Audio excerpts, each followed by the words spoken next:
क्या आपने यूपीआई से पेमेंट लेकर गलती कर दी है? कर्नाटका स्टेट जीएसटी डिपार्टमेंट ने हाल ही में 14,000 नोटिस इशू किए हैं ऐसे लोगों को जो बहुत ही छोटे काम करते हैं, छोटे छोटे ठेले लगाते हैं, पानी पूरी का ठेला लगाते हैं, चाट का ठेला लगाते हैं और यूपीआई से पेमेंट लेते हैं। इनको नोटिस इसीलिए इशू हुए हैं क्योंकि ये 40 लाख से ज़्यादा का एक साल में यूपीआई से पेमेंट ले चुके हैं।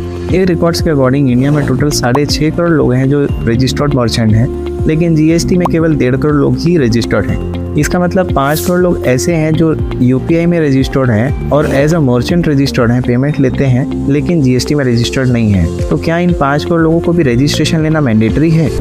नहीं। एज पर जीएसटी प्रोविजंस, अगर आप नॉर्मल स्टेट में हैं, जैसे कि कर्नाटका एक नॉर्मल स्टेट है, और अगर आप गुड्स में डील करते हैं तो आपके लिए बेसिक लिमिट है 40 लाख। अगर आप 40 लाख से ज़्यादा का ट्रांजैक्शन करते हैं तो ही आपको जीएसटी लेने की आवश्यकता है।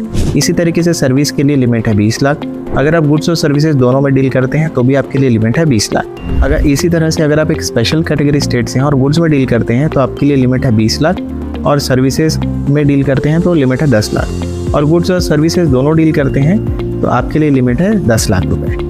अगर आप inter state supply of goods करते हैं तो आपके लिए कोई भी लिमिट नहीं है, आपको रजिस्ट्रेशन लेना मैंडेटरी है, टैक्स पेमेंट करना भी मैंडेटरी है। इसी तरह से अगर आप थ्रू ई कॉमर्स ऑपरेटर आपका बिजनेस करते हैं, जैसे अमेजॉन, फ्लिपकार्ट में आपका कोई सामान बेचते हैं, उस कंडीशन में भी आपको जीएसटी रजिस्ट्रेशन लेना मैंडेटरी है, आपके लिए कोई भी बेसिक एग्जम्पशन लिमिट नहीं है।